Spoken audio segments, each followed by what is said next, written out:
Bon,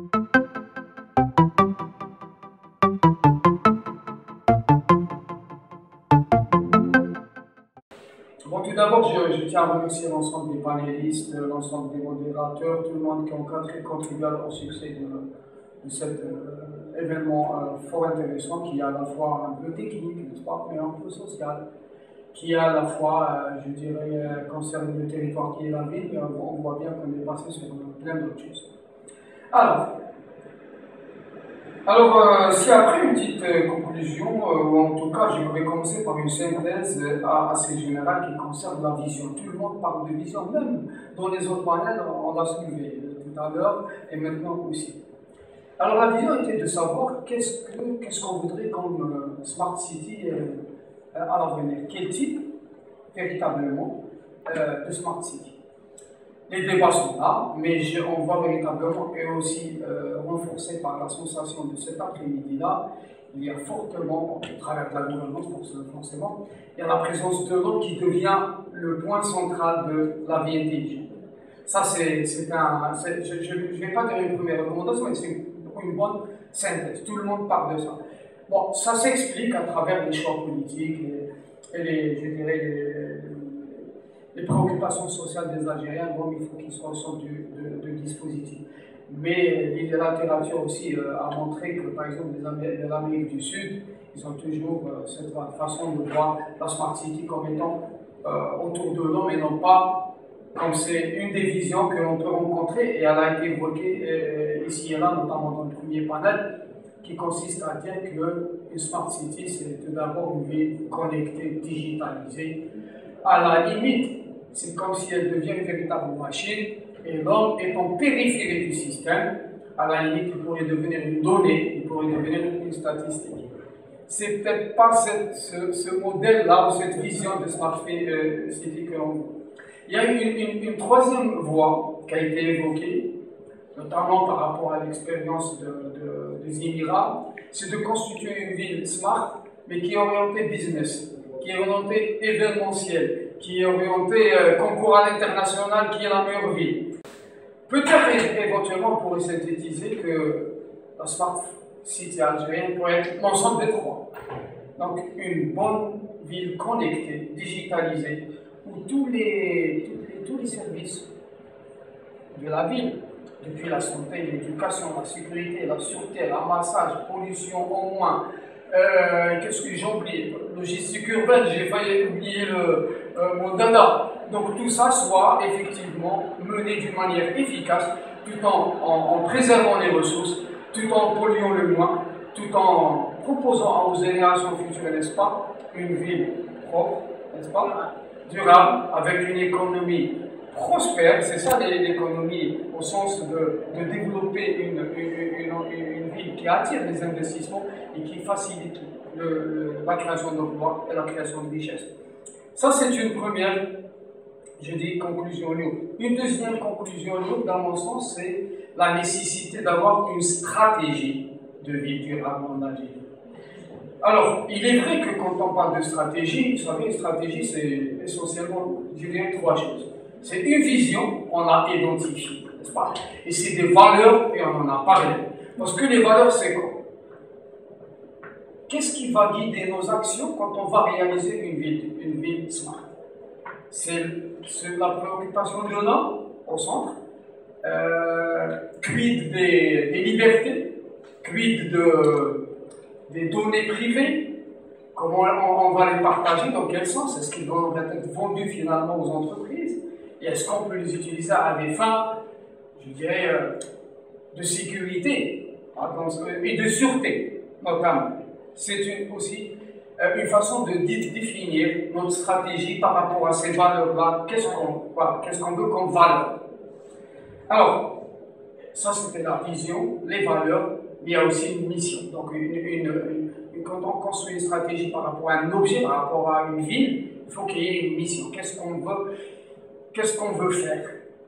Qu'est-ce qu'on veut devenir? C'est ça la vision. Comment on va le faire? C'est ça les valeurs. Et à partir de là, il est apparu ici et là des points forts et des points faibles. Quand on a analysé les secteurs de la santé, la santé petite, on en a parlé, on a analysé surtout l'eau. on a analysé la pollution, les énergies, etc. Là, le transport, on en a analysé pas mal. Finalement, il en ressort un certain nombre d'objectifs stratégiques, c'est-à-dire ça va identifier ce qu'on appelle le phasage, parce qu'on ne peut pas véritablement faire tout à la fois. Qu'est-ce qu'on fait en priorité?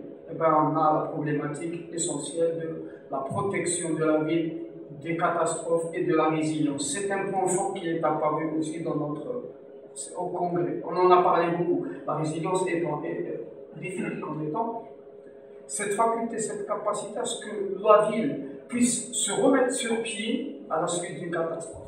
Parce que si on met une ville intelligente et qu'elle n'a pas cette résilience, dès qu'il y a une catastrophe naturelle, elle va partir et la ville et l'intelligence qui est avec.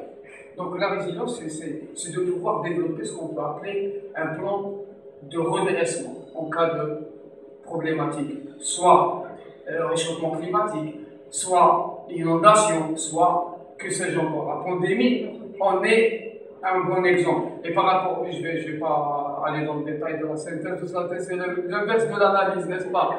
Donc du coup, allez, je vais passer à autre chose, parce que je sais qu'on a trop tardé, mais en tout cas, j'ai ramassé pas mal d'éléments lourds. Si on attend, on peut construire plein de choses. On pourrait le faire, vous et moi. Oui, on va le faire.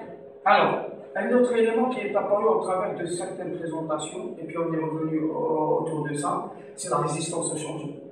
Oui. Vous voyez bien que l'homme, finalement, quand ils se sont envahis par un tsunami, il va se barrer, c'est clair. Mais quand il y a un tsunami maintenant, d'autres façons de faire, il doit s'organiser, bien évidemment, à travers de l'éducation, de la sensibilisation, du partage, de l'appropriation du projet.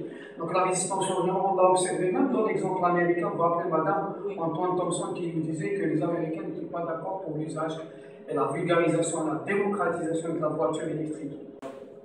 Alors il y a eu d'autres recommandations un peu plus précises et un peu plus sectorielles. Je vais les citer pour ne pas trahir, je dirais, la pensée de ceux qui m'ont confié ce bien-là, je vais le dire, et permettez-moi de le dire tel quel.